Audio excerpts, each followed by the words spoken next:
त्या नवरदेवाने जरासा तर विचार करावा. हिवाळ्याचे दिवस आहे तर गड्या साखरपुड्यावर गिफ्ट द्यायचंच तर 1 किलो काजू द्या, बदाम द्या, खारीक द्या, लाडू करून खाईल. नाही, ते मोबाईलचं डबकं दिले.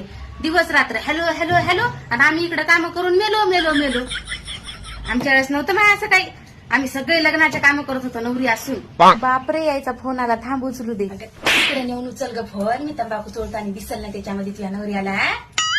आणि त्या नवऱ्याला आताच सांग, साखरपुड्याला अंगठी एवढीशी केली ते केली म्हणा, पण लग्नामध्ये ते मेकडावाले दागणे करायला जमणार नाही. काय कोपऱ्यामध्ये जाऊन बोलायली, काय तोंड करायली. सोयरी फताने त्या नवऱ्यानं रुपया कमी केला नाही. आणि आता बोलताना तर असं बोलायला जसं का लहानपणापासून पर्याय आहे त्याचं. आणि भाई ग, मला सांग, ती सासू तर लय अंगावर किलोभर सोनं घालते, मग सुनाला एवढे दागिने करायला तिला लाज वाटली नाही? कुमट तोंडाची बाई. काय म्हणायला की मामी? जावाय बापू काय म्हणता?